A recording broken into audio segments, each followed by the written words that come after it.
मला वाटतं आता चर्चा झाली. विरोधी पक्षातले सगळे महत्त्वाचे नेते आणि सोबतच मनसे देखील या शिष्टमंडळात सहभागी होतीये आणि मंत्रालयात या ठिकाणी कोण असणार? अधिकाऱ्यांची ते भेट पवार घेणार आहेत. साहेब, राज साहेब, उद्धव साहेब. तुम्ही नवीन प्रशासकीय इमारत yes yes yes. Okay okay. आपण जर पाहिलं तर अनेक निघाले. अरविंद सर सुद्धा या ठिकाणी आहेत. अरविंद सर आनंद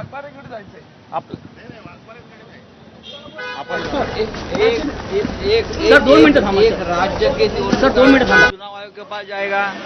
दूसरा जो है जो केंद्र का यहाँ बैठता है प्रतिनिधि, मुख्य निवडणूक अधिकारी बोलते हैं उसको, उसके पास जाएगा. बात रखने की हम पूरी कोशिश करेंगे.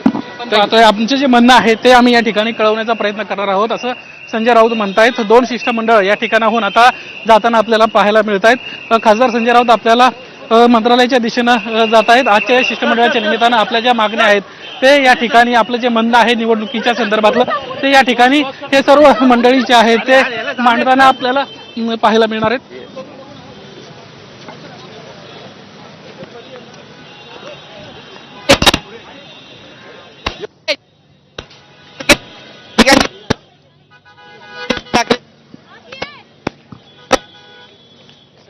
तर मंत्रालयाच्या दिशेने हे सगळे नेते निघालेले आहेत. संजय राऊत निघालेले आहेत.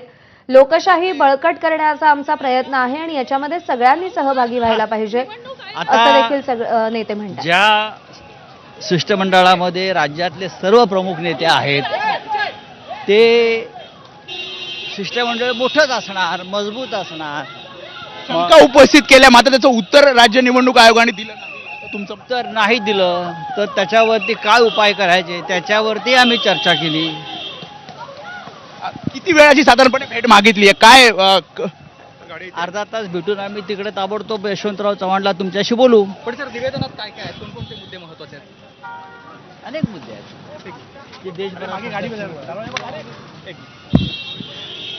त्याच्यामुळे प्रज्ञा आपण बघतोय संजय राऊत असतील किंवा मग शरद पवार, उद्धव ठाकरे, राज ठाकरे हे सर्व नेते आता मंत्रालयाकडे निघालेले आहेत, जिथे साधारणपणे आता संजय राऊत यांनी आपल्याला माहिती दिली की अर्धा ते पाऊण तासाची वेळ मागितली आहे आणि यामध्ये ज्या काही शंका आहेत, जे काही मुद्दे आहेत, जे काही पुरावे दिलेत या सगळ्या संदर्भात ते चर्चा करतील आणि अगदी 5 ते 10 मिनिटांमध्ये यश चोकलिंगम जे राज्य निवडणूक आयोगाचे मुख्य अधिकारी आहेत त्यांच्या दालनामध्ये ही सगळी बैठक आयोजित करण्यात आलेली आहे आणि त्यामुळे हे सर्व शिष्टमंडळ ज्यामध्ये साधारणपणे 20 ते 25 नेते आहेत, 4 पक्ष जे प्रमुख पक्ष, महाविकास आघाडीतील 3 पक्ष, मनसे, त्याच्यासोबत इतर छोटे पक्ष, जे विरोधी पक्ष जे प्रमुख चेहरे आहेत, हे सर्व आता राज्य निवडणूक आयोगाच्या कार्यालयात जात आहेत आणि जिथे एक साधारणपणे अर्धा ते पाऊण तास ही बैठक चालेल आणि विविध मुद्द्यांवर चर्चा केली जाईल. बरोबर आहे. निवडणूक प्रक्रियेसंदर्भात मुख्यत्वे करून चर्चा केली जाणार आहे आणि साधारण एक दीड तासाची वेळ घेण्यात आलेली आहे मुख्य निवडणूक अधिकाऱ्यांची. ही दृश्य आपण पाहतोय काही वेळापूर्वीची, ज्यावेळी राज ठाकरे आणि उद्धव ठाकरे हे शिवालय कार्यालयातून मंत्रालयाच्या दिशेने निघाले.